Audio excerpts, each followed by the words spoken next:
lanjutkan ya pembahasan kita tentang penilaian bisnis ya. Kemarin kita sudah membahas sedikit ya. Sini. Nah, pada intinya adalah dalam penilaian bisnis menggunakan pendekatan pendapatan ya, kita akan menghitung present value ya di sini, present value dari arus kas operasi bersih ya atau free cash flow perusahaan menggunakan proyeksi tentunya proyeksi dari tahun-tahun mendatang. Nah, kalau dalam contoh ini ya di sini di state ini misalnya kalau kita pakai proyeksi 3 tahun ya sehingga kita menghitung arus kas bersih atau arus kas bebas atau free cash flow gitu ya. Free cash flow untuk tahun 1, tahun 2 dan tahun ketiga. Nah, setelah itu ada yang namanya periode yang di sini ya. Jadi ada 2 periode yang kita namai di sini. Untuk periode ini T1, T2, T3 yang merupakan ini ya breakdown dari proyeksi ini dinamakan sebagai periode spesifik. Oke. Nah, yang ini nanti seluruh arus kas bersih itu akan atau arus kas bebas ya, free cash flow itu akan kita hitung ya berdasarkan asumsi, berdasarkan data dan prediksi dari masing-masing periode gitu ya. Dari masing-masing periode, mungkin periode ini berbeda dengan periode ini, mungkin berbeda dengan periode ini dan lain sebagainya. Gitu. Sementara pada periode yang sini ini adalah periode dari mulai titik ini tahun ketiga atau tahun terakhir proyeksi ini ya sampai ke periode yang tidak bisa didefinisikan. Ya, ini sebagai perwujudan dari asumsi going concern sebuah perusahaan. Gitu. Jadi kalau perusahaan itu memang asumsinya adalah umurnya berlangsung terus-menerus, ya maka kita harus membuat ini. Kalau umur perusahaan itu misalnya sudah jelas bahwa itu umurnya hanya 10 tahun misal, gitu ya, maka ya periode ini nggak ada. Ya, karena sudah pasti ya udah nanti kita bikin proyeksi selama 10 tahun. Gitu. Loh kok ada Pak perusahaan kok ditentukan umurnya? Bisa saja ya sebuah perusahaan itu didirikan yang memang ya didesain pada jangka waktu tertentu. Misalnya begini. Misal ini ya, misal pembangunan MRT. Ya.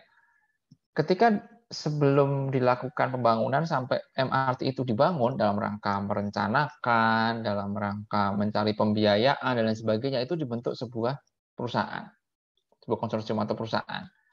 Nah, perusahaannya tugasnya adalah ya mengelola itu ya pinjaman, terus pembangunan dan lain sebagainya itu punya dikelola dia. Sampai MRT itu jadi, nah setelah jadi maka perusahaan itu akan dibubarkan. Ya, dia akan menyerahkan MRT itu kepada pemerintah. Gitu ya. Udah selesai tugasnya. Misalnya perusahaan itu bubar, gitu ya. Jadi sudah ditentukan bahwa tujuan dari pendirian perusahaan itu memang dalam rangka menyiapkan dan membangun sebuah proyek misalnya gitu ya. Kalau sudah ya sudah. Gitu. Jadi perusahaannya itu sifatnya sebentar. Itu misalnya. Nah, ini going concern ya. Ini disebut sebagai periode kekal atau perpetuity. Ya. Periode ini ya, ini kan sebenarnya kalau kita breakdown itu kan ya terdiri dari arus kas bersih tahun ke-4, tahun ke-5, tahun ke-6 dan seterusnya sampai kita tidak bisa mendefinisikannya. Gitu ya. Nah, bagaimana cara menghitung arus kas bersih untuk periode yang tak terbatas ini? Maka kita balik lagi pakai konsep perpetuitas. Gitu. Caranya adalah menggunakan ini. Ya. Kalau di sini, ya ini kan nanti dihitung ya. Ini arus kas bersih tahun pertama, lalu di present value, ya kan? Arus kas bersih tahun kedua ketemu, lalu di present value. Arus kas bersih tahun ketiga ketemu, lalu di present value. Nah, untuk mencari arus kas bersih selama tahun ini, ya selama tahun tak hingga ini, ya rumusnya adalah arus kas bersih dari tahun proyeksi terakhir ditarik, ya ini AKB 3 ini ngambil dari sini, dikali 1 plus G, G itu adalah growth, ya growth, dibagi KM min G, gitu ya. Dibagi K min G, gitu. Karena ini kebetulan modelnya adalah model ekuitas, maka ininya adalah KE atau cost of equity, gitu ya. Nah, ini ketemulah mencerminkan cash flow dari titik T3 sampai tak hingga. Nah, karena ini posisinya ada di T3, maka dia harus di present value.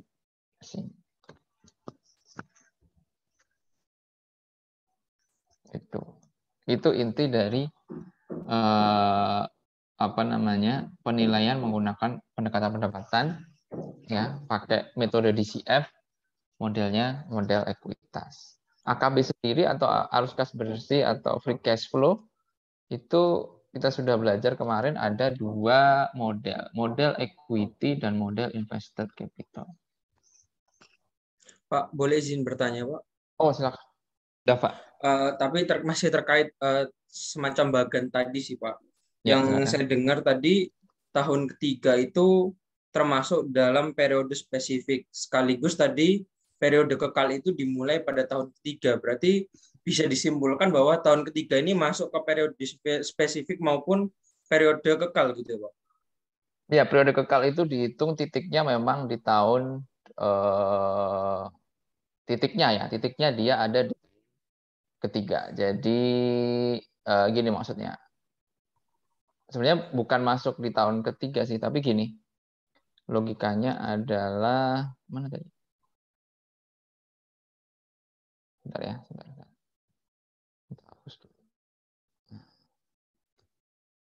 Ini kan ini kan periode ketiga ya, periode ketiga menggunakan asumsi ini ya. Dan kemudian di periode ketiga ini pula, ya ini posisinya ada di sini ini. Ya memang berimpit ya, ini sama ya. Jadi ini yang arus kas bersih yang tahun ketiga sama titik waktu untuk menghitung seluruh cash flow yang ada di sini, ya itu memang waktunya itu berimpit dengan yang di sini. Ya, gitu berimpit. Ya, jadi dia berimpit gitu ya. Jadi seluruh arus kas ini sampai periode tak terhingga itu titiknya ada di akhir tahun ketiga. Nah, di sini.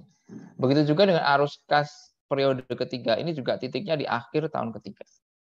Jadi dia semacam berimpit gitu ya. Tetapi AKB 3 adalah menghitung arus kas pada tahun ketiga. Tapi kalau yang ini adalah menghitung arus kas yang di sini. Jadi ini bukan arus kasnya miliknya T3 bukan, tapi ini arusnya di sini. Tetapi letaknya berimpitan. Jadi ini 1, 2, 3 ini kan. Nah, ini arus kas tahun pertama, arus kas tahun kedua, arus kas tahun ketiga nih. Gitu. Nah, untuk arus kas 4, 5, 6 ini semuanya ini ya ini letaknya di sini berimpit gitu loh. Nah, logikanya seperti itu. Nah, ini kemudian di present value ke sini gitu. Jadi bukan ini dihitung 2 kali bukan. Jadi ini di present value sendiri, kemudian yang periode sampai tak hingga ini dihitung. Nah, itu letaknya itu berimpit di sini. Letaknya itu berimpit. Jadi Ini hanya menentukan letaknya aja. Menentukan letak itu penting karena dia akan menentukan berapa pangkat untuk present value-nya. Gitu. Jadi dia letaknya itu pas berimpit di sini. Gitu aja sih, Pak. Oke, Pak. Baik, Pak. Jelas, Pak. Terima kasih. Ya, sama. Oke. Terima kasih, Pak, untuk pertanyaannya. Tuh ya.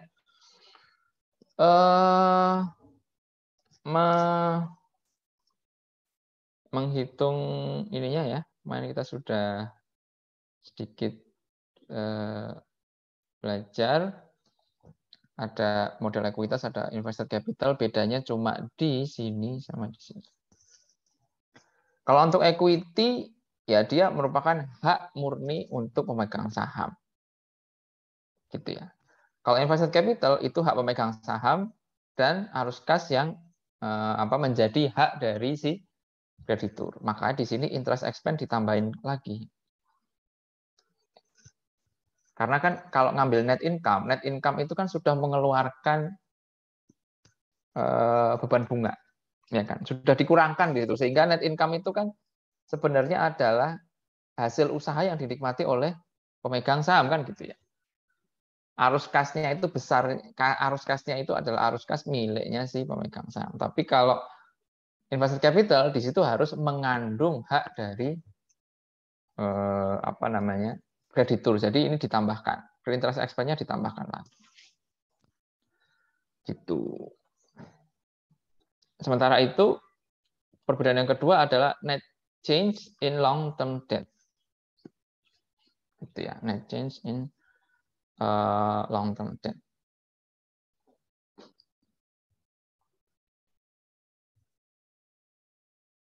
Gitu.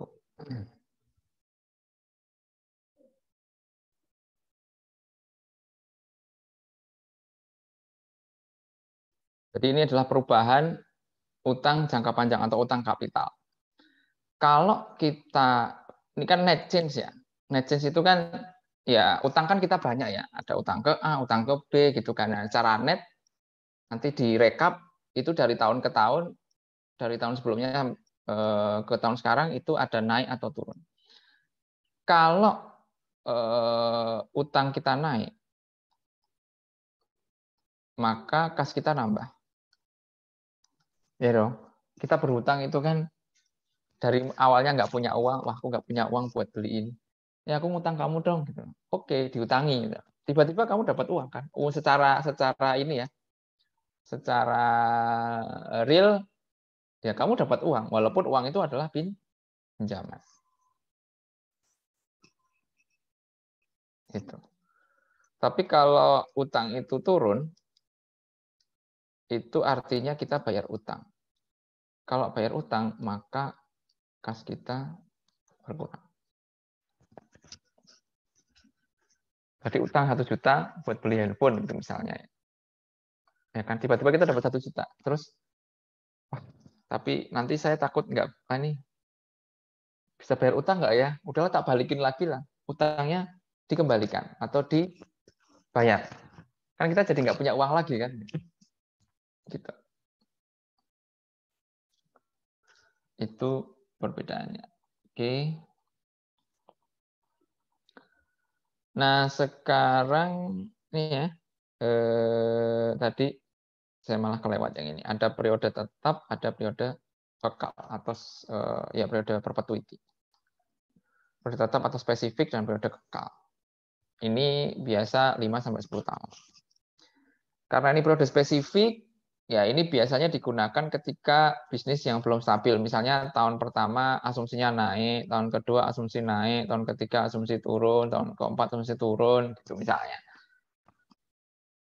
Ya, secara spesifik kita akan hitung ya arus kas tahun pertama, tahun kedua ketika naik gimana, tahun ketiga ketika turun gimana, tahun keempat ketika turunnya lebih banyak gimana gitu misalnya asumsinya. Ya.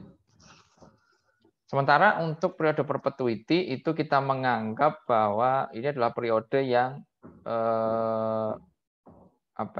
diwakili oleh satu prediksi. Ya. Diwakili satu prediksi yang biasanya gini ya, yang tumbuh secara konstan. Biasanya seperti itu. yang tumbuh secara, makanya ini ada G, ini ada G, yang tumbuh secara konstan. Ya. Pak, mungkin nggak itu apa namanya nggak tumbuh? Ya bisa saja. Kita asumsi bahwa itu tidak tumbuh. Bisa saja, tergantung. Ya.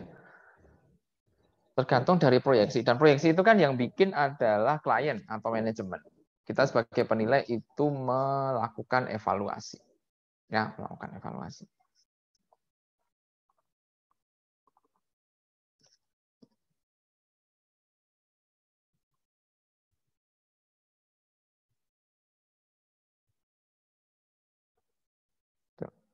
Oke, kemudian ya setelah semuanya di present value, ini present value, ini present value, ini present value, ini present value. Nah, maka hitungan ini akan menghasilkan nilai ini model ekuitas dari aset operasional. Aset operasi. Gitu ya. Artinya ini adalah nilai ekuitas dari aset perusahaan yang merupakan inti dari operasi. Gitu. Kalau kita pakai metodenya adalah metode kapital, ya, di sini metode kapital, ya, maka ini adalah nilai perusahaan dari aset operasi. Nilai perusahaan operasional, gitu, operasi. Atau boleh dibilang ini adalah enterprise value. Gitu. Enterprise value adalah nilai perusahaan operasi. Nilai perusahaan yang didasarkan atas aset-aset inti operasinya saja. Nah, perusahaan itu seringkali punya beberapa aset yang sebenarnya dia tidak operasi. Oh, sorry, tidak operasi, tidak menjadi inti operasi. Ya, kemarin kita sudah sampaikan, misalnya perusahaan Indomart gitu ya, itu punya di kantornya ada lukisan-lukisan mahal kayak gitu.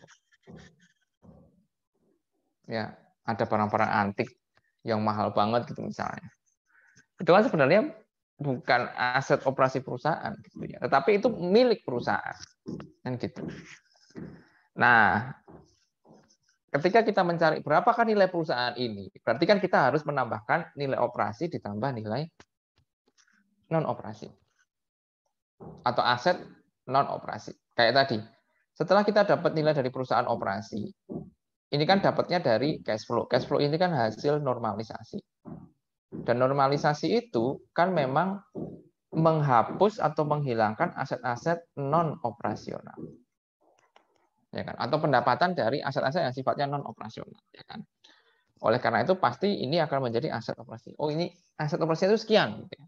Tapi kalau nilai perusahaan, firm value itu harus memasukkan seluruh aset termasuk dalamnya aset non operasional. Nah, jadi dari present value cash flow ini ketika ditambahkan dengan aset non operasi maka jadilah nilai perusahaan atau capital firm value atau invested capital value.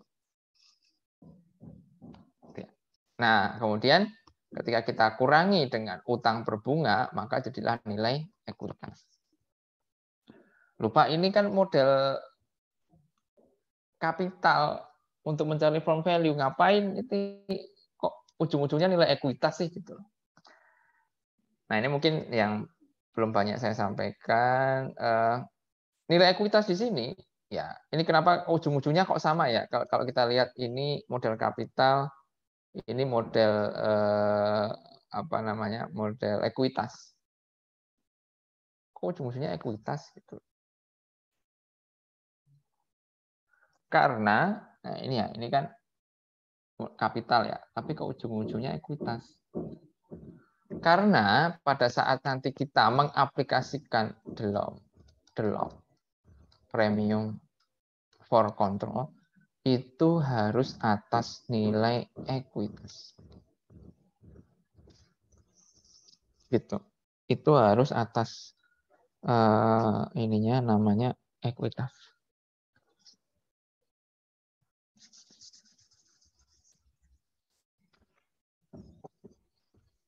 Oke, itu.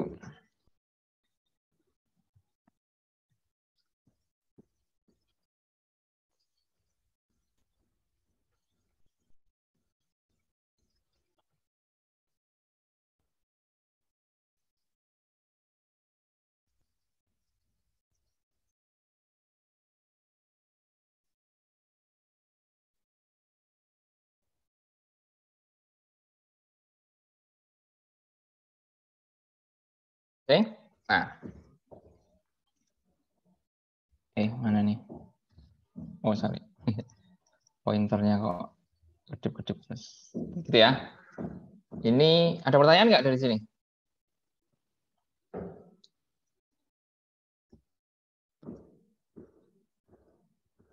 Belum ada? Oke. Nah, ya ini ilustrasinya, contoh ilustrasi ketika kita menilai menggunakan pendekatan pendapatan. Ini adalah periode spesifiknya adalah sampai 5 tahun, ini adalah periode KAL. Ya. Periode KAL ini ya kalau dihitung misalnya secara real ya misalnya, ya ini akan ada angka-angkanya sampai periode tak hingga. Gitu ya. Tapi semuanya ini ya akan diwakili oleh atau bisa dihitung dengan menggunakan perpetuity. Jadi ini 650 arus kas bebas tahun pertama di present value pakai discount rate 8%. Ini setahun, ya setahun. Ini 2 tahun, 2 tahun. Ya, terus sementara untuk yang di sini ini ngambil cash flow dari tahun kelima, ya kan? Terus ngambil growth-nya sesuai dengan yang ada di sini. 5%. 1 plus G kali R min G. R-nya adalah discount rate-nya ini.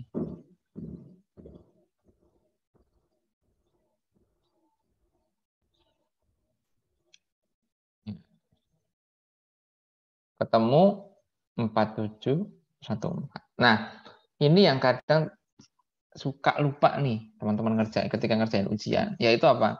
Ketika sudah dapat cash flow periode kekal, itu lupa untuk tidak mempresent value-kan dulu ini ke sini. Gitu. Padahal posisinya ini, kalau kita ngitung ini ya, AKB 5 kan ini. Kali 1 plus G dibagi K min G. Ketemu nih 138 plus 1 plus 5% bagi 8 min 5. Ketemu 4714. Terus langsung ditambahkan ke sini. 4714. Oh, salah. Ini adalah posisi di tahun ke-0 atau sekarang. Ya, ini semua. Ini totalnya. Nah, ini adalah hasil present value dari ini. Ini kan di tahun kelima, ini harus di present value ke sini. Nah, harus ada hitungan ini. Jangan sampai lupa. Tuh.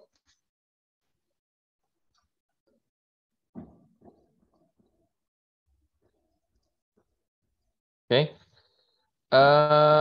Sebelum ke sini, kita akan mencoba bersama-sama mungkin kali ya, apa namanya, menghitung secara simulasi ya, proyeksi suatu. Izin bertanya, Pak. Oh ya, silakan. Siapa ini? Mika Miko. Ya, Miko silakan Miko. Tadi itu yang di present value-kan itu untuk di tiap akhir tahunnya, akhir perhitungannya, atau di tahun tertentu itu di present value-kan begitu, Pak? Gimana Mik? Di bagian sebelumnya tadi, Pak, ada keterangan itu harus di present value-kan. Ya. Ini. Ya, itu di akhir tahun, akhir perhitungannya, atau di tahun tertentu itu, Pak? Yang di present value-kan. Maksudnya akhir tahun itu gimana? Saya masih belum. Iya Pak, jadi saya tadi belum paham di sini, Bapak menyampaikan jangan lupa ketika ujian nanti di present value kan di akhir. Nah, akhir ini. Oh, yang ini. Oh. Yang periode kekal. Oh iya Pak. Iya, jadi coba saya sampaikan dulu, siapa tahu yang saya maksud mungkin beda ya. Saya tadi maksudnya begini, saya sering menemukan kan gini kan, kita pertama kan ngitung arus kas bersih ini kan ya, dari tiap-tiap tahun, gitu kan ya. Setelah ketemu arus kas bersihnya, lalu di present value, gitu kan ya, pakai rumus ini, ya kan. Ini kan 650 di present value jadi 602. Ini 780 di present value jadi ini, kan gitu ya. Terus udah ditambah nih, gini. Biasanya siklusnya gini kalau ngerjain. Ketemu present value dari periode spesifik. Nah, kemudian pasti dia akan nyari present value dari ini kan, periode kekal dong, ya kan. Nah, dia masukin tuh, mahasiswa memasukin tuh rumus ini, yaitu dari arus kas tahun terakhir ini ditarik, ya ini ditarik sama kan, terus dimasukin rumus ini, dikali 1 plus G, G-nya 5% ada di sini. Nah, terus dibagi K-G, ketemu 4714. Nah, ketemu ini. Nah, pas udah ketemu, ini kan cash flow periode kekal, dia langsung nambahin ke sini. Nah, ketemulah ini PV total. Itu. Nah, ini kan salah. Salahnya di mana, Pak? Ada satu yang kelewat. Yaitu apa? Dia baru nemu ini. Ini berada di sini. Berimpit dengan ini. Ini berada di tahun kelima. Ini kan berada di tahun ke-0. Ya kan? Atau nilai sekarang. Ya kan? Tapi ini berada di tahun kelima. Pas ya, buru-buru kadang kan cash flow-nya berapa? Oh, periode spesifik segini, oh periode kekal segini. Langsung ditambahin ke sini, salah. Harusnya di present value dulu. Ini pakai 5 karena ini berimpit dengan ini. Setelah dapat present value, ini kan 4714 jadi 32 kan, baru ditambah ketemunya baru sekian. Nah, gitu loh. Yang ini cara apa, bukan cara apa, step atau langkah untuk mempresent value periode kekalnya ini yang kadang kelewat. Gitu Mike, maksud saya. Baik, bisa dipahami Pak. Oke. Terima kasih Pak. Ya, sama-sama. Izin bertanya Pak. Arnold, yuk. Terkait dengan tahun penilaian, di sini Pak, di kasus ini kita tuh melakukan tahun penilaian itu atau tanggal penilaian di periode pertama ya Pak? Periode tahun pertama. Maksudnya periode tahun pertama? Maksudnya gini Pak, kan ini tadi ada proyeksi arus kas ya Pak. Nah ini proyeksinya berdasarkan proyeksi tahun sebelumnya terus diproyeksikan ke 5 tahun ke depan gitu ya maksudnya Pak? Dalam membuat proyeksi, misalnya begini, kita gini ya, misal dalam penugasan kita dapat penugasan untuk menilai sebuah perusahaan X. Kita diberi penugasan menilai perusahaan X ya pada tanggal penilaiannya ya, saya bilang tanggal penilaian. Hari ini kan tanggal 13 Januari 2022. Kita diberikan tugas untuk menilai perusahaan X dengan cut off date atau tanggal penilaian adalah 31 Desember 2021. Oke. 31 Desember 2021. Maka ketika kita membuat cash flow, ya, membuat cash flow, 0 ini adalah tanggal 31 Desember 2021 sebagai tanggal penilaian. Gitu ya. Dan periode pertama ini kan setahun, ya ini setahun dari sini, Berarti ini adalah tinggal 31 Desember 2022. Ini proyeksi. Ini tahun 2023, 2024, dan seterusnya. Begitu, Arnold? Berarti untuk proyeksinya ini berdasarkan pertumbuhan case dari tahun sebelumnya dong, bisa kita bilang. Proyeksi itu tidak harus, malah gini. Ketika kita membuat proyeksi, ya, apa yang menjadi pertimbangan membuat proyeksi? Pertama adalah gini. Proyeksi itu kan proyeksi bisnis ya. Ini dibuat oleh manajemen. Oke, kemudian penilai itu mengevaluasi. Ya, melihat kemudian bisa saya pakai nggak ini? Terus wajar nggak?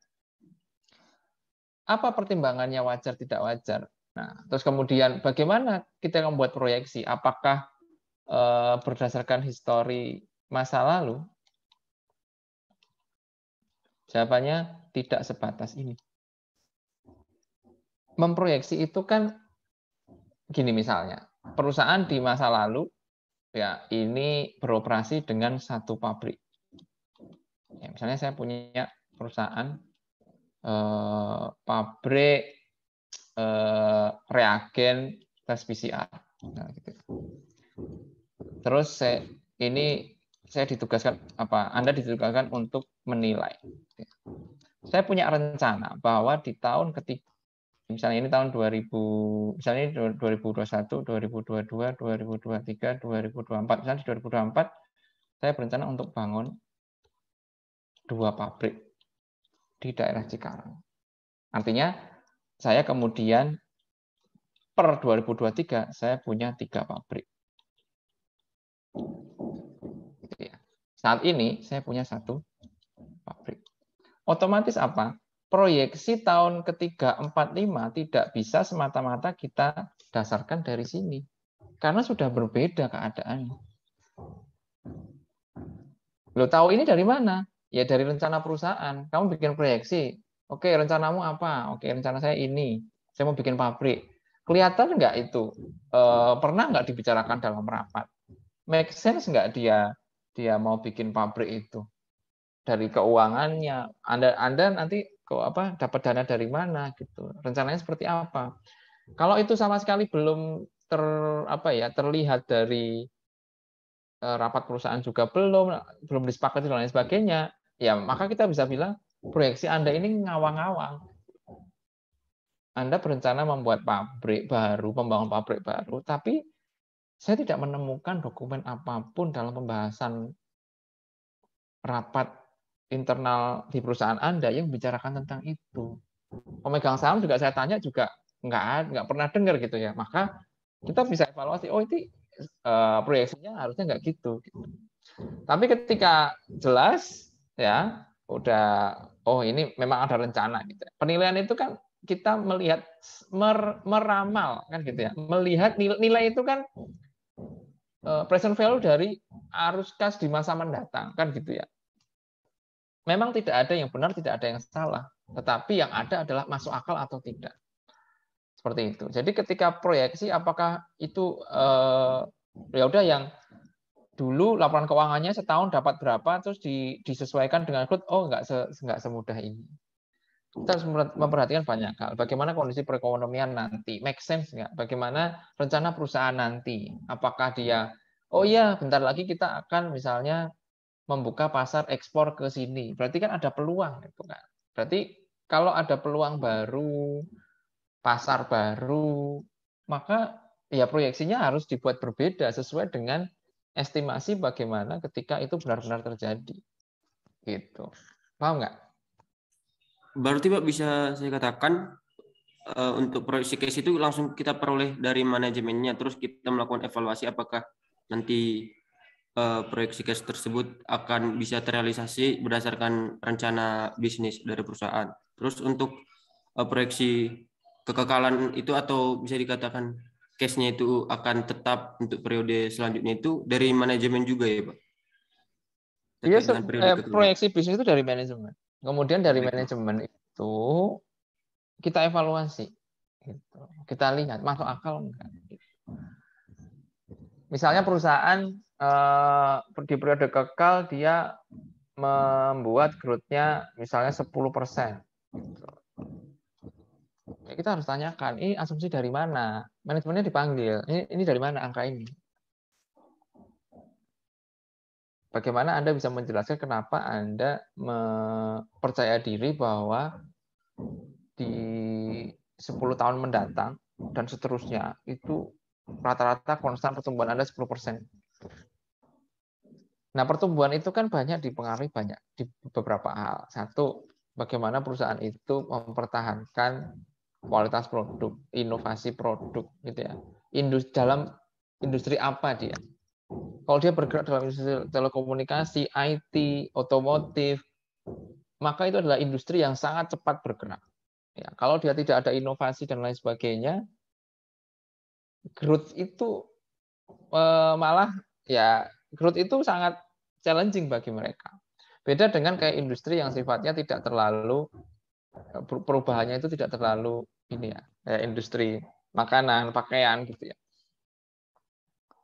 Tapi kalau industri yang ketat, ya itu harus kita evaluasi. Bagaimana dia meyakinkan kita bahwa angka asumsi yang diambil itu tepat. Gitu. Ya kita juga harus memang sebagai penilai bisnis itu harus banyak-banyak atau akrab dengan dunia analisis sektor finansial, sektor keuangan, ya sektor ekonomi, gitu ya. Kalau kita penilai properti kan juga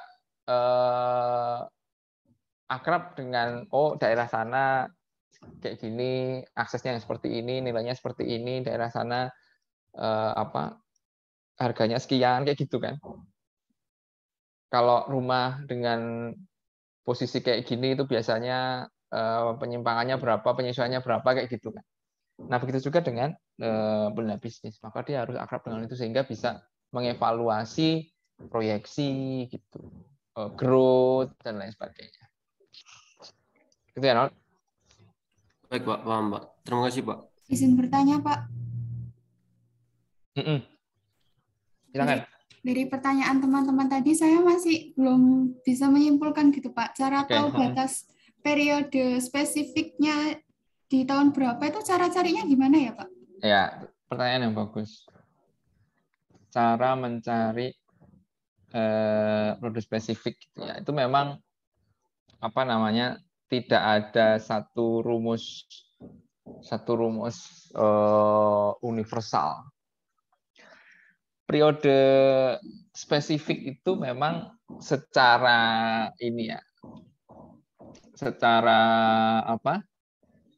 normalnya itu 5-10 tahun, di mana periode ini dianggap sebagai periode yang masih dalam rentang prediksi.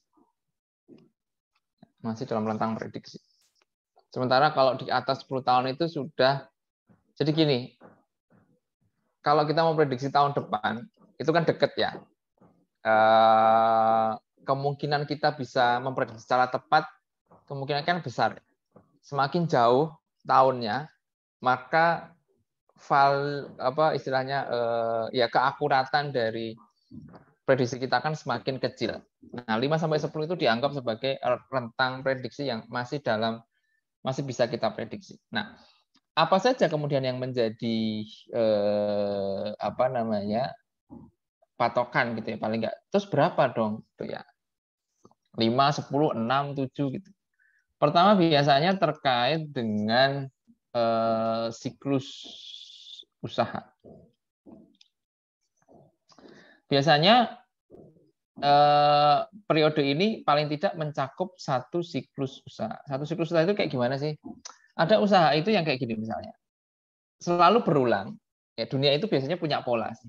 Beberapa industri. Nah, kita harus ingat harus lihat dan pahami karakteristik industri. Industri itu ada yang sifatnya dia begini. Jadi di beberapa tahun pertama dia naik, kemudian turun lagi, kemudian kembali seperti itu.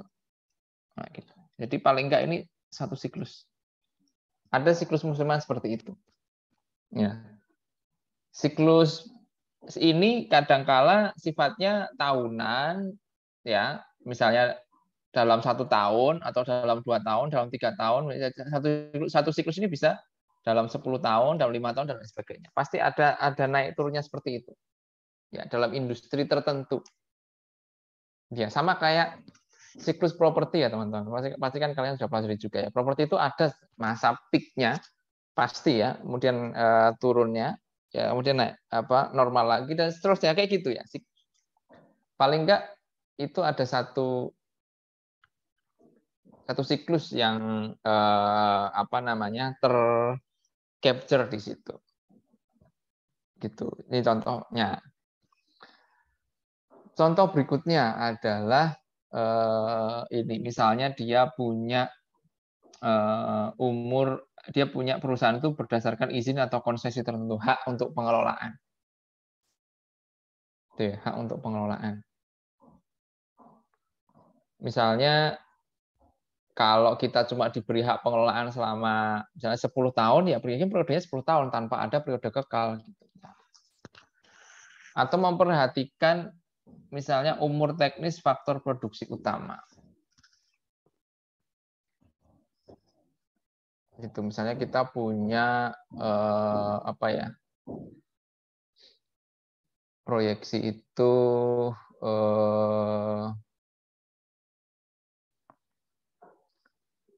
misalnya gimana ya enaknya? Pak, izin bertanya, ya, Pak. Bentar ya. Misalnya oke. punya aktiva tetap yang merupakan yang berperan besar dalam bisnis, gitu ya. Jadi kita punya sebuah perusahaannya punya pabrik, ya pabrik itu punya mesin yang menjadi core dari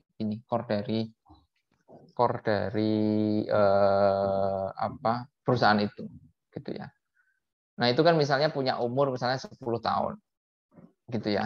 10 tahun pasti dia akan melakukan ada pergantian dan lain sebagainya, gitu ya. Ada pergantian, ada teknologi baru dan lain sebagainya. Nah, dengan memperhatikan umur itu, maka kita bisa menggunakan basis dari umur dari mesin ini sebagai panjang dari periode proyeksi. Nah, misalnya seperti itu bisa juga. Gitu. Jadi pertimbangannya satu siklus, ya kalau dia ada siklus musiman gitu ya. Kemudian apakah dia berdasarkan ada periode izin konsesi tertentu, kemudian apakah berapa umur dari faktor produksi utamanya, umur teknisnya berapa, gitu ya. Nah itu bisa menjadi pertimbangan periode proyeksi yang kita bisa lakukan. Nah, tapi memang secara umum itu dibuat 5 sampai 10 tahun gitu aja. Itu tadi siapa yang nanya ya? Nabila ya? Iya Pak, Nabila. Terima kasih Pak. Iya, sama-sama. Dava gimana, Dav? Enggak, tadi udah ke cover yang terakhir, Pak. Oke. Siap. Ya, begitu. Ya, biasanya emang penilaian ini, apalagi pendekatan pendapatan ya, melibatkan banyak asumsi, banyak analisis. Tapi bukan berarti asumsi itu kemudian membuat sebuah penilaian itu subjektif. Enggak. Bentar ya, saya terima telepon.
Oke, maaf.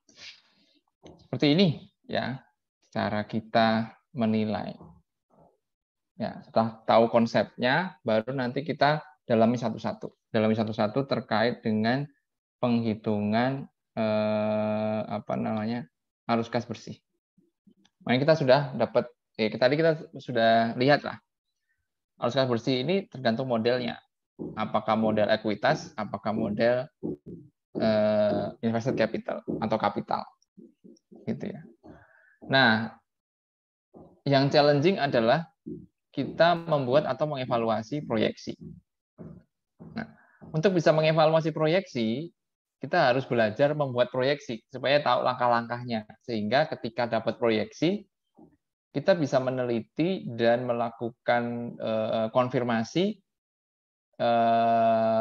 apa namanya?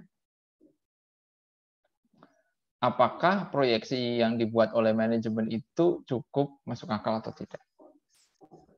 Atau mungkin ketika teman-teman bertugas sebagai penilai pajak di DJP, ya, yaitu penilai berdasarkan statuta atau penilai yang diangkat oleh negara, diangkat oleh jabatan, itu memiliki pola kerja yang sedikit berbeda dengan penilai publik. Kalau penilai publik kan klien datang ke kita, butuh kita, minta bantuan kita untuk menilai, kita dibayar. Tapi kalau penilai dari Direktorat Jenderal Pajak, kliennya, objeknya, itu mungkin nggak mau dinilai. Karena barangkali penilaian yang dilakukan oleh penilai DJP dalam rangka penetapan pajak. Yang mana si perusahaan itu berusaha untuk menghindar. Secara nature ya. Secara nature. Walaupun ketika dalam pemeriksaan, ya wajib pajak itu wajib untuk patuh dan kooperatif ya dalam proses pemeriksaan misalnya seperti itu. Tapi ada potensi bahwa objeknya ini tidak membuka informasi selebar-lebarnya selayaknya sebuah atau seorang klien yang memang secara terbuka, saya pengen meminta Anda menilai perusahaan saya. Maka penilai akan bilang, sediakan saya data, oke gitu, karena memang dia butuh, ya kan, kliennya butuh gitu. Apalagi dia udah bayar, nah, gitu. Nggak mungkin dia kemudian sudah bayar mahal-mahal kok malah nggak ngasih data ya buat apa kan gitu. Tapi kalau penilai pemerintah kan beda. Si klien kan nggak ngerasa butuh, saya nggak butuh dinilai. Anda menilai itu kan untuk, kalau saya bicara dari sudut pandang klien ya, Anda menilai saya kan untuk kepentingan Anda, kepentingan pemerintah. Itu bukan urusan saya. Kan gitu. Ada kondisi di mana ya mungkin kita sendiri yang harus membuat proyeksi itu. Nah, makanya kita harus benar-benar ini ya mempelajari. Gitu. Oke, saya coba share ini deh, yang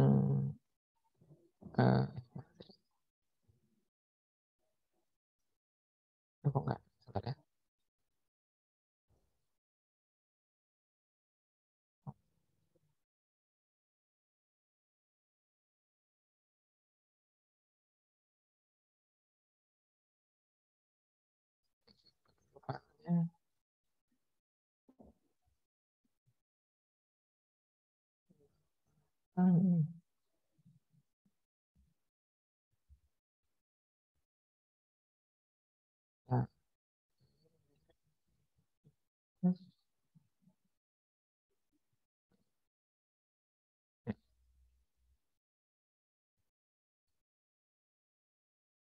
Share dulu ya ke WhatsApp aja. Oh ya, ayo ada kendala, silakan.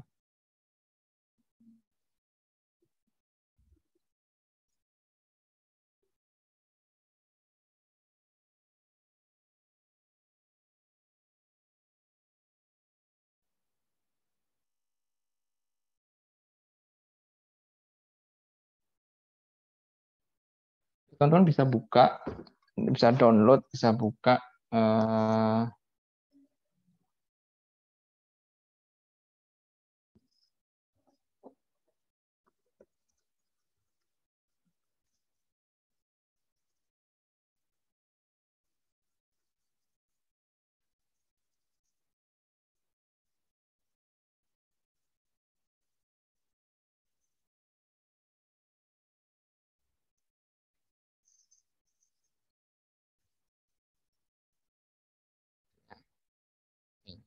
bisa dibuka teman-teman yang pakai laptop,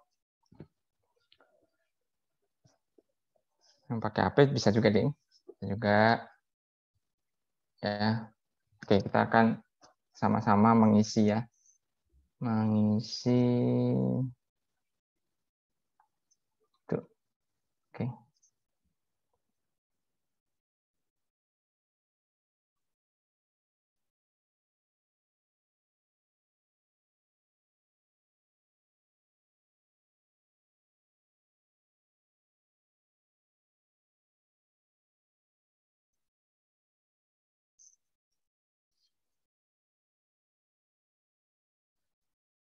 Ya, saya coba tampilkan.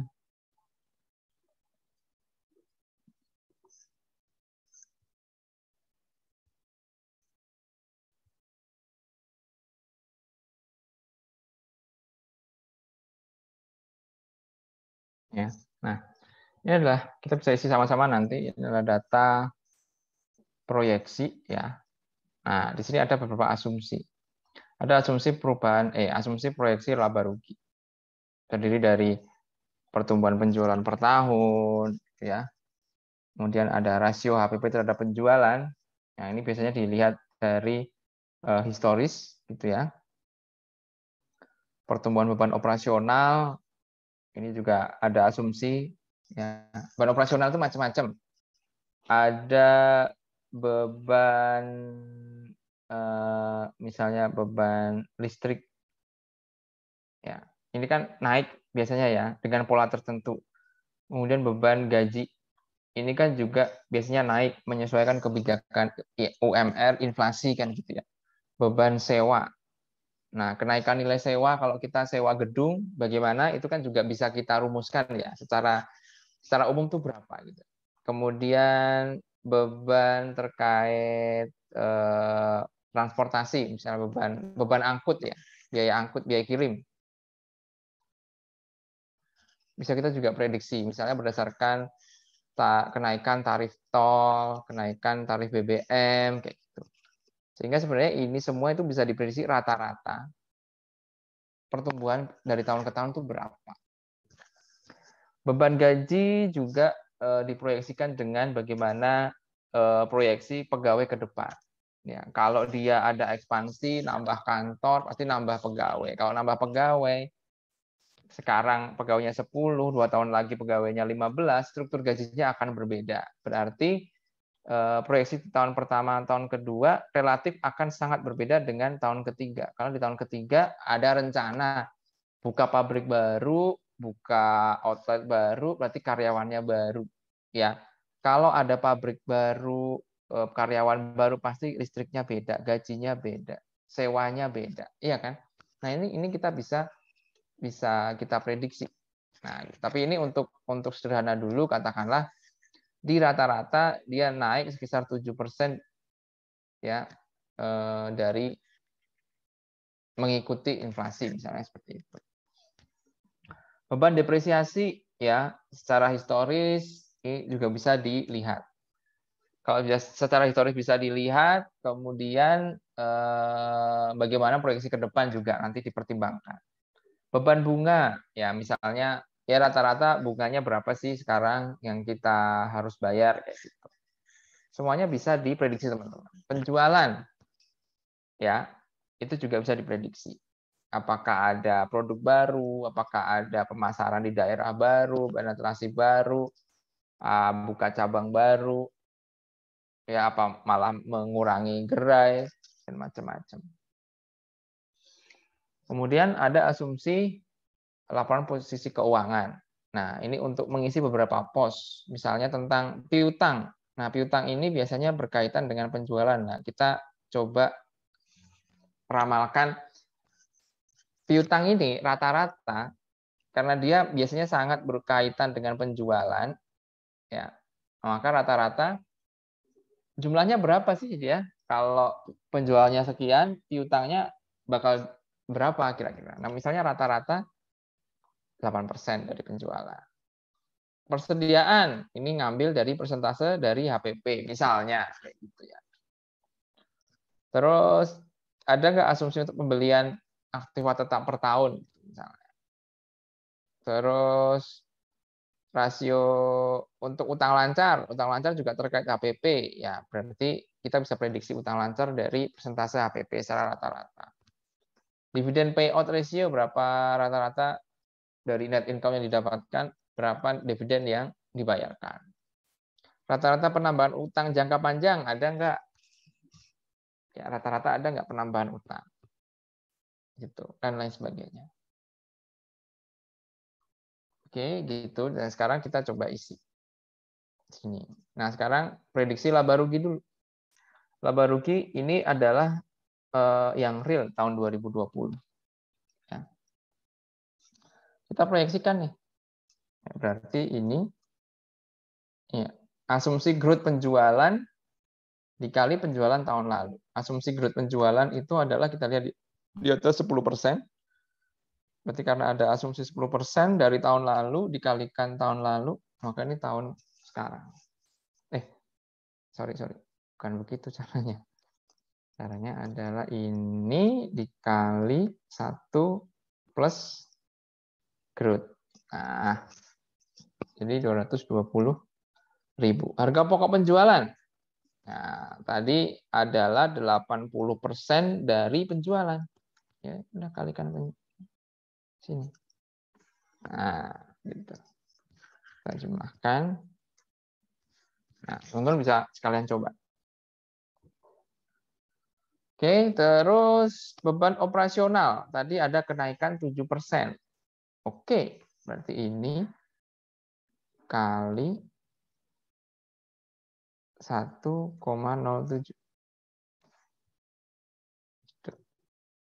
Ya.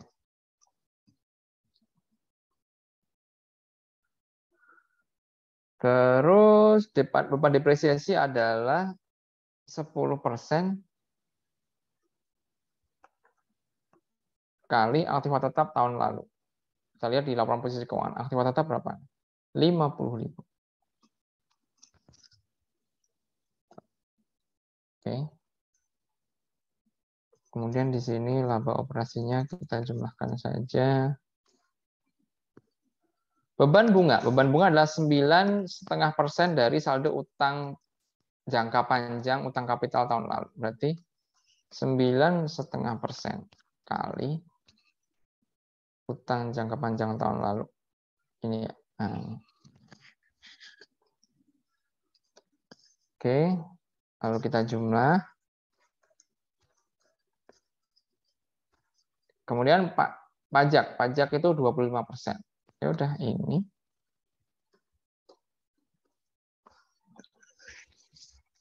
Begitu. Ketemulah 11.241.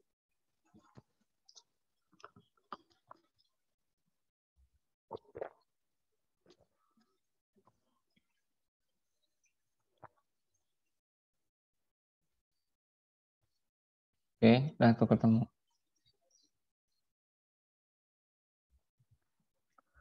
Kemudian nih proyeksi laporan keuangan. Nah, ini kebetulan kita pakai metodenya adalah direct capitalization ya. Mungkin saya belum sempat sampaikan ya. Kalau DCF itu kan ada periode spesifik, ada periode kekal, gitu ya. Ada periode spesifik, ada periode kekal. Ya, di mana kita mencoba untuk mengevaluasi dan membuat proyeksi tahun per tahun, gitu ya, berdasarkan asumsi tahun per tahun, gitu ya. Dan kemudian menambahkan satu periode yang merupakan wakil dari periode setelah periode spesifik dan tak hingga. Nah, kalau direct capitalization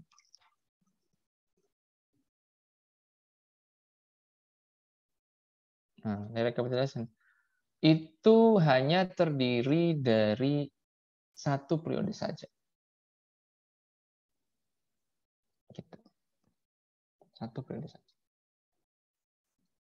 Ya, jadi cukup menghitung free cash flow dibagi K minus Q.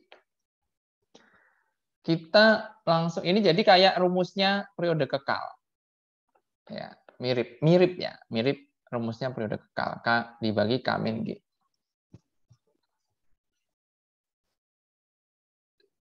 Ini cocok untuk perusahaan yang relatif tidak terjadi fluktuasi tahun pertama, atau dia itu stabil terus gitu. Stabil terus. Dari tahun-tahun stabil, dan kita bisa melihat dari prospektusnya dia ke depan itu juga ya kita bisa mengatakan dia cukup stabil. Gitu ya. Cukup stabil situ terus. Gitu. Nah, kalau ini kan free cash flow-nya cuma 1 tahun. Saya balik lagi ke proyeksi. Oke, sekarang kas. Ya, kalau kas ini nanti ngambil data dari proyeksi laporan arus kas. Ya, ini untuk proyeksi neraca ya. Kas ambil dari proyeksi arus kas. Nah, berarti nanti. Sekarang piutang itu 8% dari penjualan. Langsung saja kita kalikan saldo tahun 8%. Ya kan? Dia kan asumsinya 8% kali penjualan. Penjualannya sekian. Terus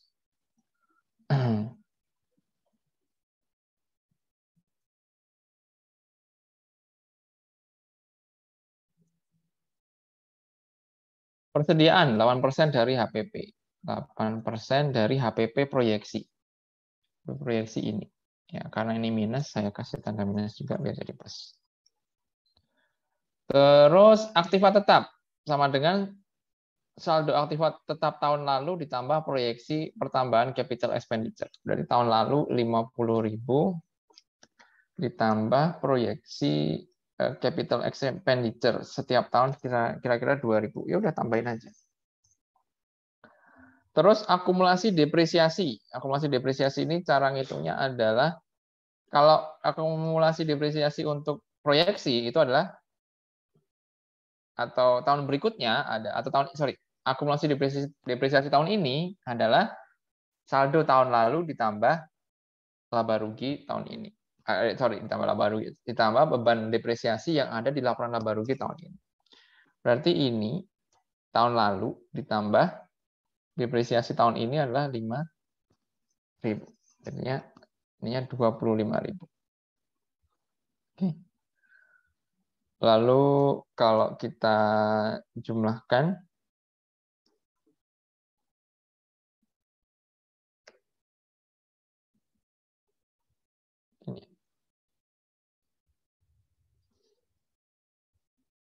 ini di satu-satu dulu ya. Oke. Satu-satu dulu. Berarti ini aktiva tetap ditambah aktiva lancar. Oke. Nah, ini belum lengkap nggak apa-apa.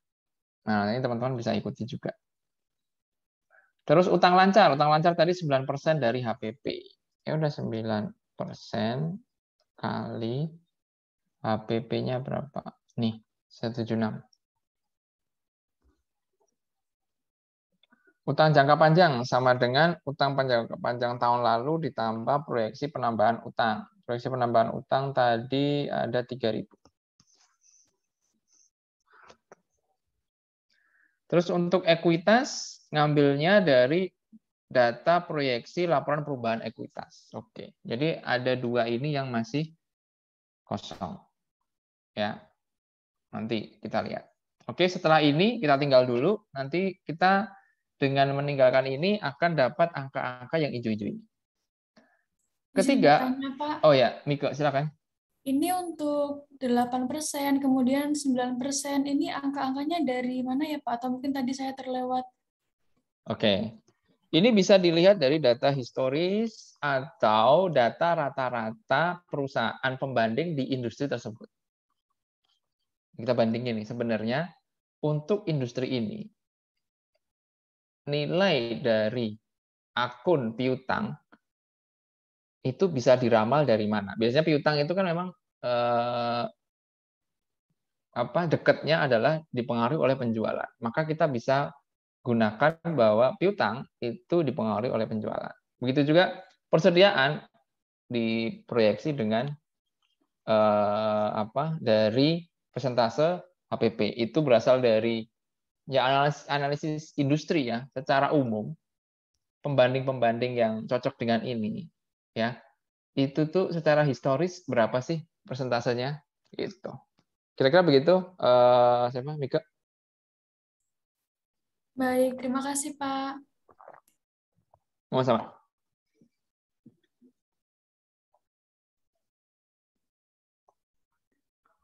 Oke, kemudian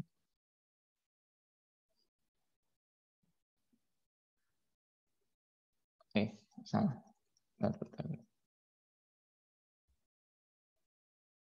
Sebentar.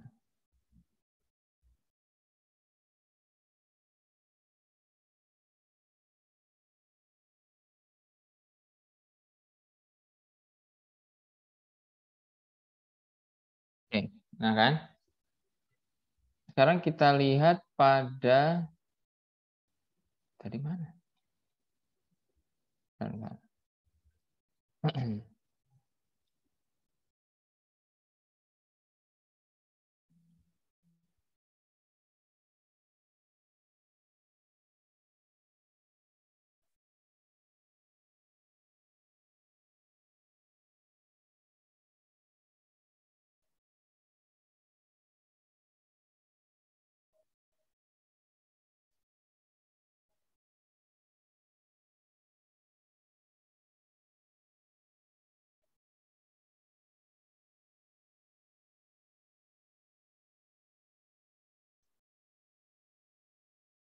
Oke. Bentar.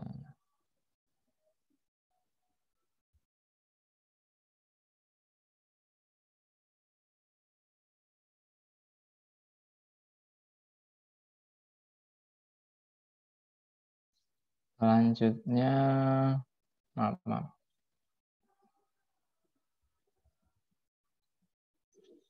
Oke, udah. Sekarang kita ke laporan perubahan ekuitas. Laporan perubahan ekuitas, yaitu saldo awalnya, kita ambil dari ekuitas saldo sebelumnya di aktual. Oke. Lalu kita ditambah laba bersihnya kita ambil dari sini, dari proyeksi. Terus dikurangi dividen. Ya kan, dikurangi dividen, kita lihat dividen itu adalah 80% dari laba rugi proyeksi. Karena tadi data di atas menunjukkan bahwa dividen payout ratio adalah 80%.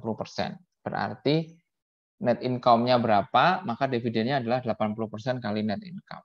Berarti di sini sama dengan 80% kali net income. Kita kasih tanda minus karena ini mengurangi. Sehingga dapat 31956.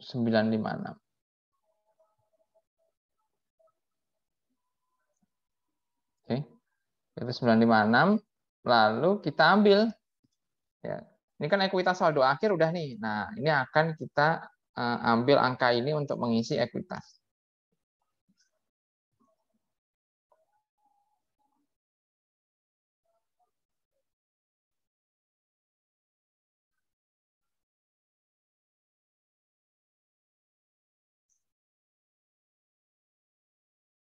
Oke.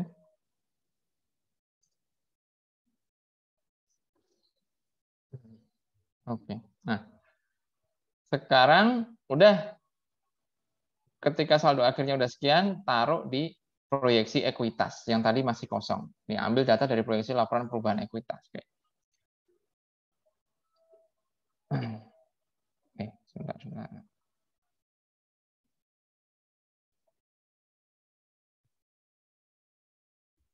Oke. Udah. Ini ya. Ini bentar dulu.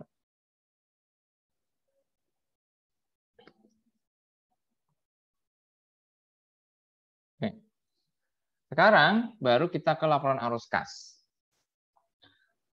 Laporan arus kas ya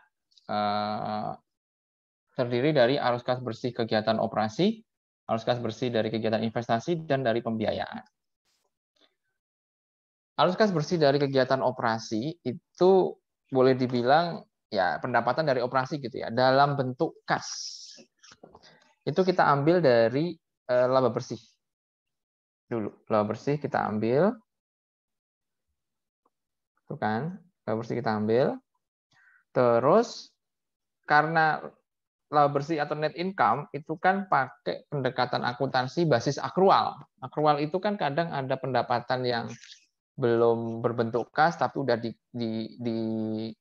jurnal sebagai pendapatan gitu kan, ataupun beban yang sudah yang belum dibayarkan dalam bentuk kas atau tidak dibayarkan dalam bentuk kas tapi di situ mengurangi keuntungan. Sehingga dari net income ini kita akan adjust supaya mencerminkan arus kas. Contohnya, nah ini kita tambahkan depresiasi. Depresiasi itu kan mengurangi laba bersih, gitu. Mengurangi pendapatan dalam perhitungan laba bersih. Padahal penyusutan itu nggak ada uang yang keluar, maka depresiasi itu kita tambahkan lagi.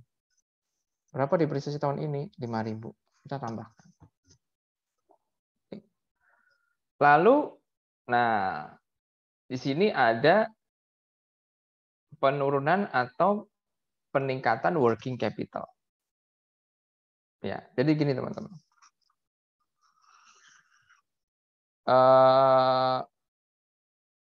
Apa namanya? Peningkatan atau penurunan aset lancar maupun utang lancar itu akan mempengaruhi arus kas untuk operasi. Ya, jadi ini template untuk arus kas standar ya dengan metode tidak langsung itu seperti ini. Nah, ini ada kenaikan atau penurunan piutang, ada kenaikan atau penurunan persediaan, ada kenaikan atau penurunan utang lancar. Ya, ini kan working capital ya. Nah, ini digunakan untuk menghitung arus kas. Contohnya, ketika ada kenaikan piutang, ini kan kenaikan dikurung nih, kenaikan dikurung, ya. Kalau kenaikan dikurung berarti nanti kalau hasilnya naik itu akan mengurangi cash flow di sini. Contohnya, kenaikan piutang. Kita lihat piutang tahun lalu berapa? Piutang tahun lalu ini 16.000. Sekarang jadi 17.600. Berarti naik kan ya? Berarti kalau naik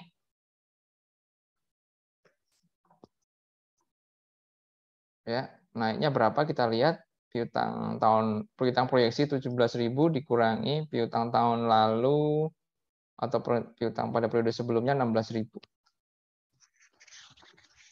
Maka selisihnya adalah 1.600.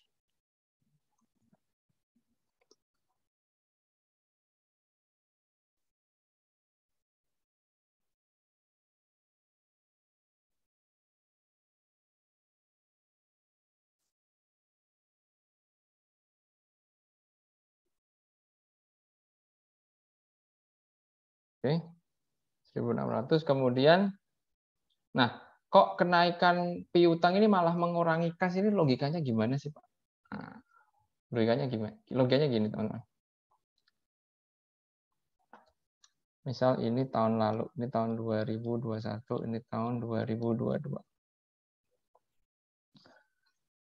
Di tahun 2000, misalnya begini, tahun lalu, ya, di awal tahun gitu ya, itu tahun lalu itu piutangnya 0. Oke, piutangnya 0 ya. Di tahun 2022 kita dapat pendapatan sebesar 15.000.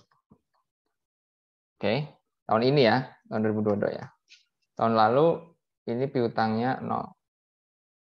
Akhir tahun ini piutangnya jadi 1.000. Ya. Ada kenaikan dari 0 menjadi 1000, yaitu ada kenaikan 1000. Gitu ya. Nah, ini sebenarnya logikanya begini. Ketika pendapatan 15.000, ya, jurnalnya itu kan gini, piutang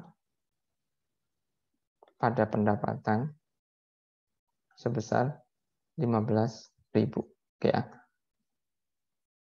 Ya kan, pendapatan ini kan masuk di net income. Gitu ya. Piutang ini masuk di neraca, ya, neraca. Nah, gitu ya. Oke, awalnya 15.000. Terus dibayar, tapi bayarnya baru piutang, misalnya gitu ya, pada kas. Bayarnya 14.000. Akhirnya kalau ini dibayar 14.000, berarti saldonya 1.000. Saldonya 1.000 ya. Apa yang terjadi teman-teman? Yang terjadi adalah 15.000 ini, pendapatan ini sudah masuk di net income. Katakanlah net income. Gitu ya. Itu 15.000. Tapi ternyata sebenarnya dari piutang pendapatan 15.000 ini, kita cuma dapat pembayaran sebesar 14.000. Yang artinya saldo piutang di akhir 2022 kan 1.000. Ada 1.000 yang belum terbayar, ya kan? Nah, kalau ini pendapatan ini masuk di net income, kan akan muncul net income-nya 15.000. Apakah ini berupa kas semua? Tidak. Kenapa? Karena yang baru dibayar adalah 14.000.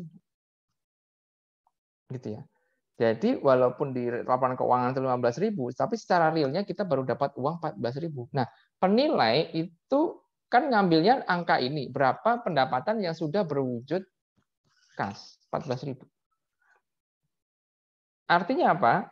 Berarti kan kalau kita ambil net income dari sini kan 15.000. Ini kan nggak tepat ya. Ini kan belum menunjukkan kas ya. Berarti kita harus kurangi dengan 1.000. 1.000 itu apa sih? Ya ini kenaikan saldo piutang, kan awalnya dari 0 jadi 1.000. Ya, berarti kan ada peningkatan 1.000. Ini dikurangi 1.000.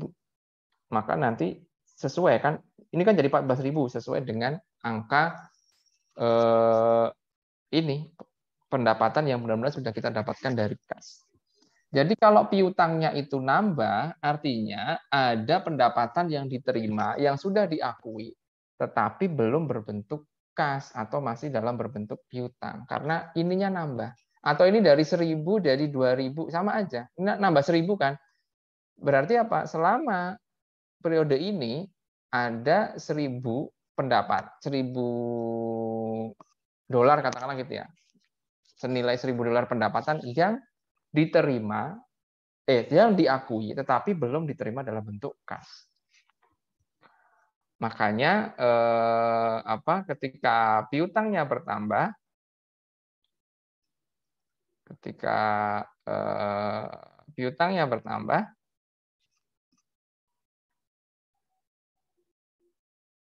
di sini ini piutang bertambah, maka harus dikurangi. Begitu juga dengan persediaan. Pokoknya kalau ini kan working capital ya, ini kan kategorinya. Kalau asetnya naik, itu kita harus mengurangi. Kalau asetnya turun, harus kita tambah. Itu. Ini kan. Izin bertanya, Pak. Ya, Dava. Tadi saya sedikit bingung sih, Pak. Soalnya tadi piutangnya itu sama-sama di debit. Tapi pada saat Bapak masukkan di ibaratnya kolom debit kredit itu kok satunya di debit, satunya di kredit kayaknya, Pak. Atau maksudnya seperti apa ya, Pak? Yang mana? Yang ini kan 15.000 sama 14.000 salah. piutangnya kan Ini di debit, Pak. Ini salah.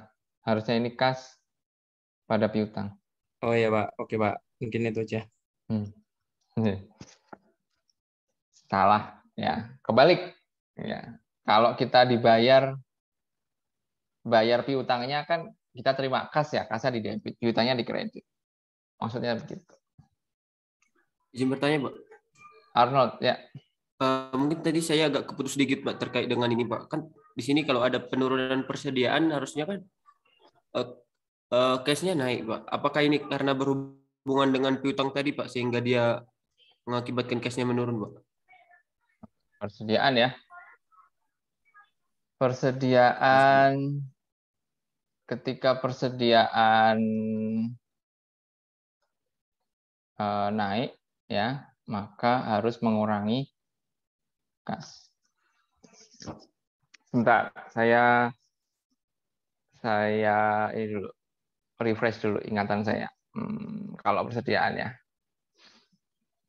Persediaan, sebentar. Kalau persediaan gimana sih logikanya? Sebentar ya. Persediaan itu beli persediaan.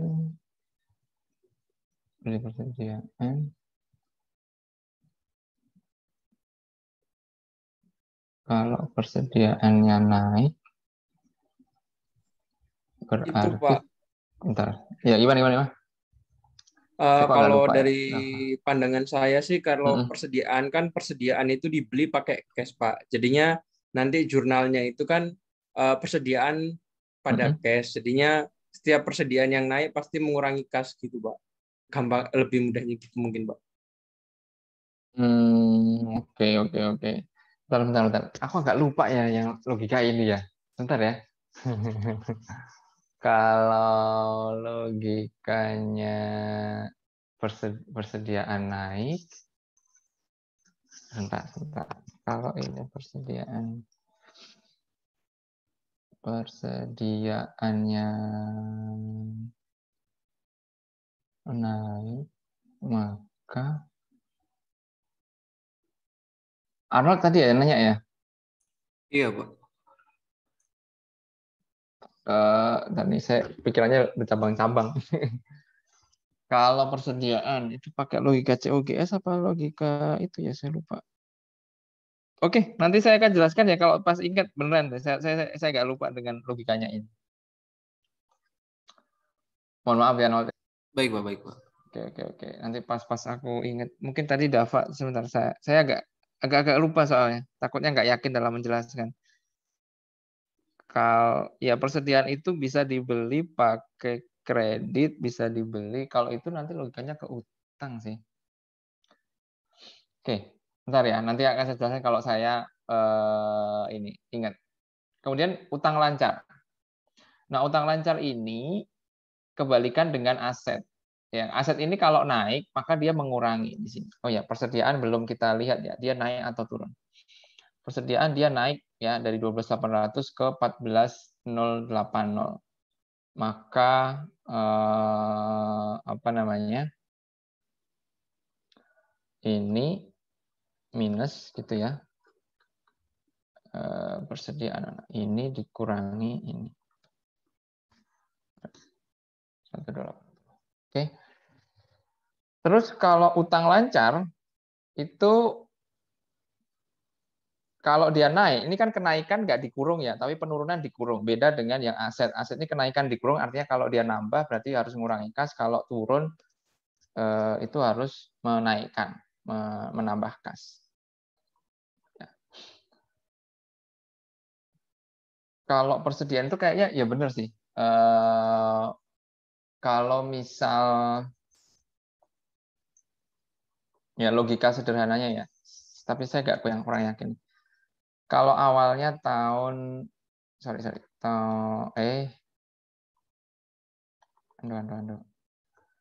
kalau tahun 2021, 2022.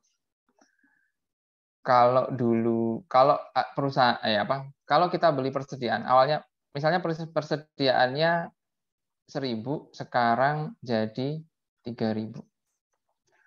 Berarti kan ada pembelian persediaan, ya kan? Ada pembelian persediaan. Dari 1.000 menjadi 3.000 ini kan pembelian persediaan, berarti kan ada uang keluar, ya enggak? Karena kalau persediaan naik, itu pasti uangnya keluar.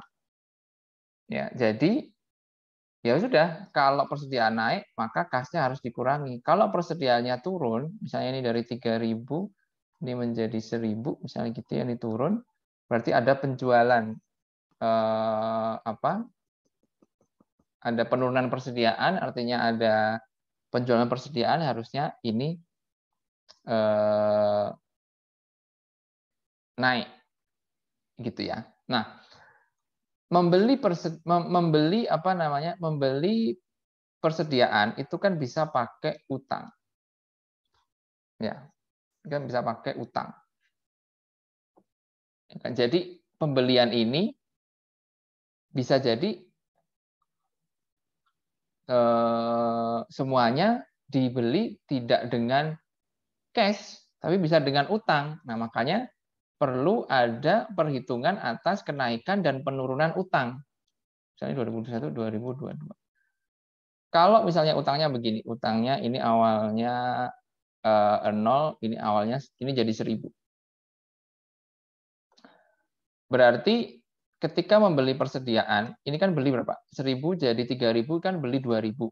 Kita menganggap ini ada kas keluar 2000. Ya kan? Tetapi utangnya naik 1000. Artinya dari 2000 ini ya kan, hanya 1000 yang dibayar pakai kas. Sementara 1000 itu masih belum dibayar, masih berupa utang, ya enggak? Kita beli 2000, ini kan persediaannya beli 2000, ya kan? Berarti kita asumsinya seperti ini kan. Oh, kita beli 2000. Oke, berarti kita keluar uang 2000, betul kan? Setelah itu kita lihat ke akun utang, utangnya naik dari 0 ke 1000. Ibaratnya sebenarnya adalah dari 2000 yang dibeli ini, ya, dari 2000 yang dibeli ini, ternyata yang sudah dibayar cash baru 1000. Sisanya masih berupa utang 1000. Maka ini kalau utangnya, ini kan tadi minus ya, ya minus 2000. Berarti kan ibaratnya kita keluar uang 2000. Padahal sebenarnya enggak. Keluar utangnya itu keluar uangnya itu cuma 1000 loh. 1000-nya ini masih berupa utang atau belum dibayar gitu. Jadi ini ditambah 1000 secara net kita keluar 1000. Seperti ini sebenarnya teman-teman. Tadi logika Arnold ya, logika kenaikan persediaan itu kenapa mengurangi dan diimbangi dengan kalau kenaikan atau penurunan utang ya, kenaikan utang itu ibaratnya adalah bahwa pada saat kita membeli persediaan itu enggak semuanya pakai kas, bisa pakai utang. Jadi kalau utangnya naik, ini akan menyesuaikan yang ini. Jadi secara net sebenarnya kalau kita beli 2000 pakai 1000-nya kas, pakai 1000-nya itu masih utang atau belum kita bayar, ya kan? Nah, dari kenaikan persediaan 2000 ini ternyata 1000 ini masih utang atau belum bayar. Berarti kan kita keluar duitnya cuma 1000, ya kan? Sehingga secara net kalau ada kenaikan persediaan 2000, kita terus dulu 2000, kas kita berkurang 2000, tapi karena utangnya juga naik 1000, maka ketika utang naik ini harus ditambah 1000. Jadi secara net kita keluar uang 1000 untuk beli persediaan yang ini. Gitu, Arnold. Baru ingat. Baik, Pak. Sudah paham, Pak. Terima kasih, Pak. Oke. Ya. Nah, terus udah nih utangnya ya. Sekarang utangnya naik apa turun? Utangnya itu naik. Kalau naik berarti harus nambah. Ini kurang ini. Oke. Pembelian aktiva tetap, ambil data proyeksi kenaikan capital expenditure. Kenaikan expenditure tadi berapa? Nih 2000, pembelian aktiva tetap. Nah. Jadi investasi itu kalau kita beli aktiva tetap, ya uang kita berkurang. Gitu ya. Ini minus berarti ya. Kalau kita jual aktiva tetap, maka kas kita bertambah. Jadi investasi itu pembelian dan penjualan aktiva tetap. Gitu ya. Terus arus kas dari pembiayaan. Arus kas dari pembiayaan itu ada dua hal utama. Pertama adalah kita nambah utang atau bayar utang. Yang kedua, kita menerbitkan saham atau menarik saham. Intinya terkait kapital ya. Untuk jangka panjang, ya, apakah ada peningkatan atau penurunan utang? Dari proyeksi tadi menyimpulkan bahwa ada rata-rata penambahan utang jangka panjang. Berarti ini akan menambah kas kita. 3.000. Gitu ya. 3.000 nambah.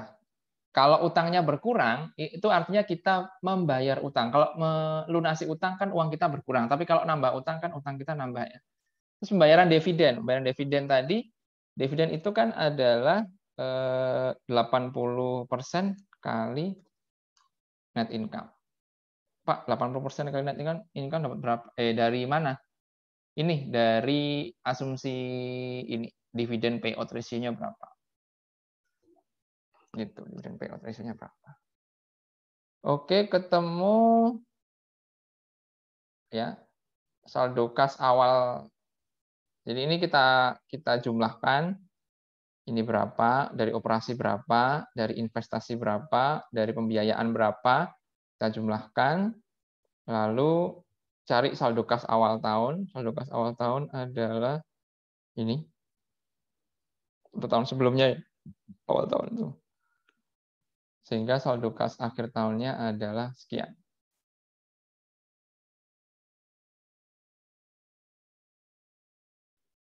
Gitu.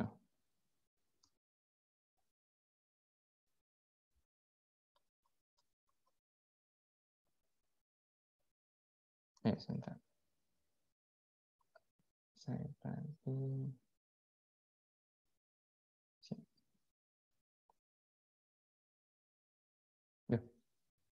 yang saya isi tadi.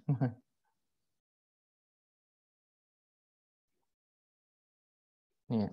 Oke.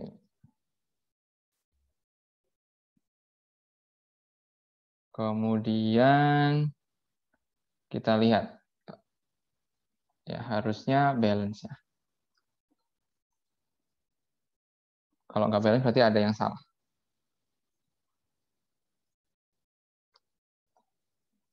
Oke.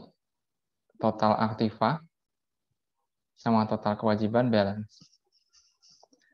Angka kas di sini kita ambil dari laporan arus kas ya, saldo akhir tahun. Jadi arus kas bersih dari operasi, pembelian arus kas bersih dari investasi, ditambah total arus kas bersih dari pembiayaan, semuanya adalah di total itu ada penambahan arus kas bersih 6.800. Ditambah saldo kas awal tahun ketemu saldo kas akhir tahun. Maka di sini balance. Ya, kalau dijumlahin ya. Ini kita jumlahin ini ya. Jadi ini nggak asal balance ya tadi ya. Jadi ada asal muasalnya. Gitu. Sudah ini ya, bentar saya ngecas dulu. Oke. Lalu kita ke net working capital. Ya. Net working capital adalah perbandingan atau perubahan working capital tahun ini, tahun proyeksi dengan tahun sebelumnya. Oke, kita data dulu ya. Di data aktiva lancar berapa? Di data utang lancar berapa? Kalau dalam penilaian bisnis utang lancarnya hanya utang non kapital ya. Working capital-nya adalah aktiva lancar dikurangi utang lancar non kapital, ketemu 27,208. Ini adalah tahun lalu. Tahun sekarang kita ambil utang lancarnya berapa? Kita ambil dari sini. Utang lancar, aktiva lancarnya dari sini. Nah, ini 51. Utang lancarnya dari sini. Ya. Ketemu tuh. Working capital-nya adalah aset dikurangi utang. Ketemu 35. Dari 27.208 menjadi 35.456. Ini ya.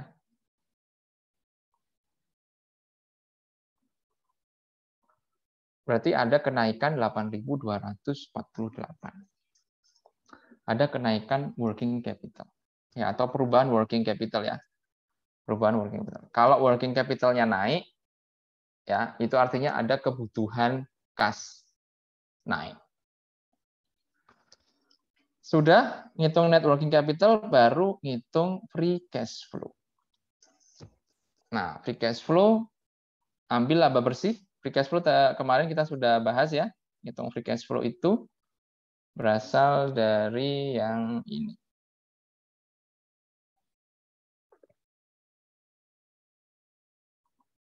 Nah, kalau kita pakai equity, ambil net income, ditambah non-cash expense, dikurangi capital expenditure, ditambah atau dikurangi perubahan pada net working capital yang tadi baru kita pelajari, dan change in long term debt. Kalau pakai invested capital, ya tinggal ambil net income, tambah non-cash expense, ditambah interest expense, dikurangi capital expenditure, ditambah atau dikurangi change in net working capital. Oke, maka ini laba bersih sekian, depresiasi 5.000, kita ambil dari laba rugi. Capital expenditure-nya adalah, ini pakai ekuitas ya, capital expenditure-nya tadi 2.000 ya. Expenditure. Interest expense ngambil dari, kita tambahkan interest expense. Interest expense ngambil dari sini. Ini. Ya. Interest expense itu nambah ya. Dikali 1 minus tax. Taxnya berapa ya? Taxnya 25%.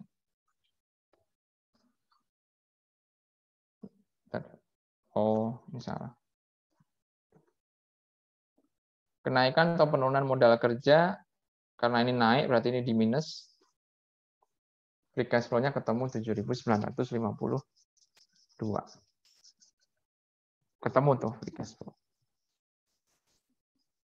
Ya. Capital expenditure, ingat ya, capital expenditure di sini kalau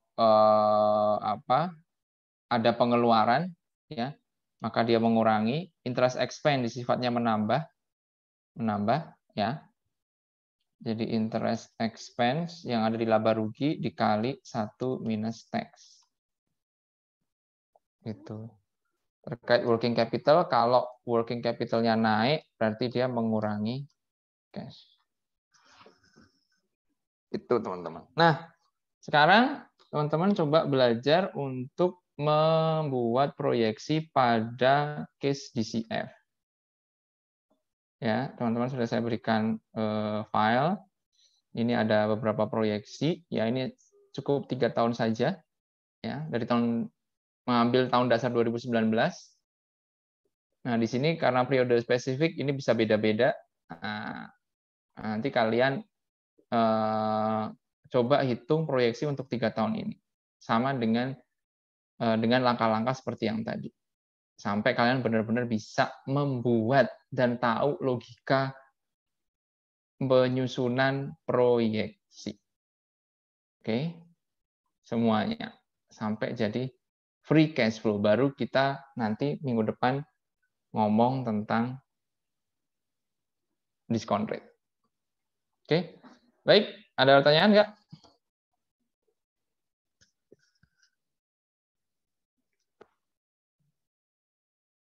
Oke, kalau nggak ada, silakan dikerjakan. Yuk kita coba-coba teman-teman simulasi.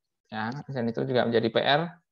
Pokoknya teman-teman harus bisa, harus latihan, ngerti step by step, bisa nyusun proyeksi. Gitu. Ya. Logikanya ini dari mana, ini dari mana, ini dari mana, ini dari mana. Sampai tersusun tuh. Laporan laba rugi ada proyeksinya, laporan neraca ada proyeksinya, laporan perubahan ekuitas ada proyeksinya, laporan arus kas ada proyeksinya, net working capital ada proyeksinya, perhitungan free cash flow ada, gitu. Nah itu sekedar teknis awal kita belajar tentang proyeksi untuk penilaian bisnis. Oke, silakan dicoba ya, saya sambil isi portal. Izin bertanya, Pak. Ya, Arnold. Tadi, Pak, kenapa ya, Pak, kenaikan working capital itu malah mengurangi arus kas tadi, Pak? Oke. Kenaikan working capital mengurangi arus kas sebenarnya gini, sama kayak logika arus kas, kita bikin laporan arus kas tadi loh. kan gini, working capital itu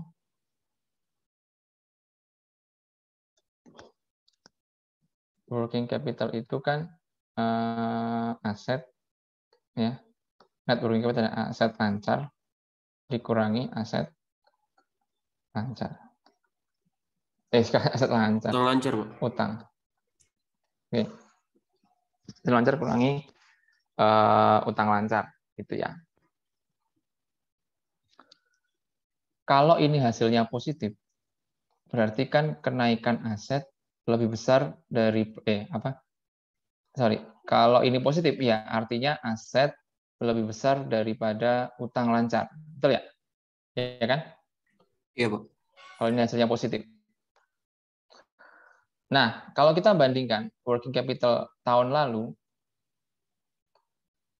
dengan working capital tahun ini atau proyeksi, kalau terjadi kenaikan, ya, ketika ini hasilnya positif ya, ketika ini naik, berarti kan boleh dibilang ini ada kenaikan aset. Ada kenaikan aset. Karena kan working capital itu kan ada piutang, ya, piutang aset lancarnya kan ada piutang, ada persediaan kan gitu ya. Sama dikurangi dengan utang lancar kan gitu ya. Kalau ini naik, ya tadi kan mengurangi kas, ya kan? Ibaratnya seperti itu aja sih. Kalau ada working capital naik, berarti ada kenaikan aset. Kenaikan aset itu mengurangi kas. Atau bisa juga dilogikan seperti ini. Working capital ada piutang, ada persediaan, ada utang lancar. Ya. Kenaikan piutang akan mengurangi kas. Seperti tadi. Kenaikan persediaan juga akan mengurangi kas. Working capital itu ibarat kayak kita punya dua kafe, awalnya punya satu kafe, gitu kan ya. Kebutuhan untuk persediaannya kan ini cuman misalnya gini, kita butuh satu karung kopi. Ya. Kalau ini kafe A, lalu kita bikin cabang kafe B, otomatis apa? Kita memerlukan persediaan kopi, biji kopi itu jadi 2 karung, dari awalnya 1 karung menjadi 2 karung. Nah, kalau ini awalnya kita cuma butuh beli 1 karung, sekarang harus jadi 2 karung, artinya antara tahun sebelumnya dengan tahun ini ada perbedaan kebutuhan kas untuk membeli persediaan ini kan. Gitu kira-kira, no? Baik, Pak, sudah paham, Pak. Oke. Terima kasih, Pak. Ya.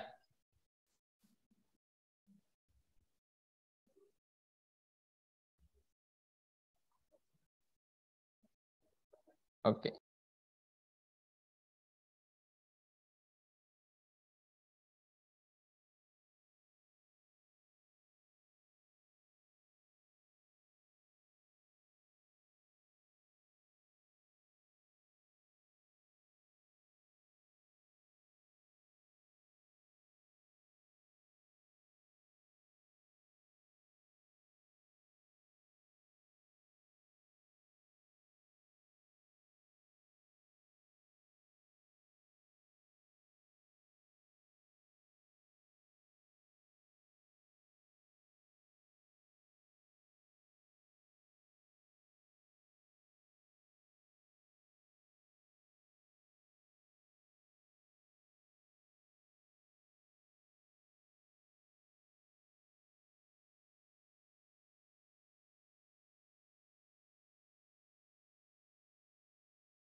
nanti akan saya sampaikan bentuk tugasnya, ya itu melengkapi yang tadi, ya diupload nanti ke apa namanya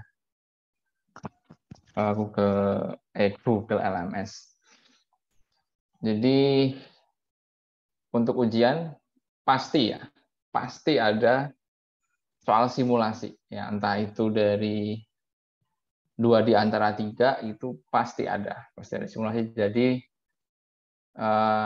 latihan untuk mengerjakan itu sangat membantu mempersiapkan kalian dalam ujian gitu. Karena kalau nggak terbiasa nanti bingung, nanti misalnya proyeksi gitu ya, ini dapatnya dari mana nanti susah. Jadi sebaiknya teman-teman latihan dan diharapkan mampu untuk ya sebagai tahap membiasakan gitu ya, supaya berpikir cepat, ini dapat dari mana, tulis sampai dapat hasilnya gitu ya. Oke, itu saja untuk hari ini, kita tutup aja. Terima kasih teman-teman dan mohon maaf apabila ada kesalahan. Sekian ya. Assalamualaikum warahmatullahi wabarakatuh. Waalaikumsalam warahmatullahi Terima kasih, Pak. wabarakatuh. Sama.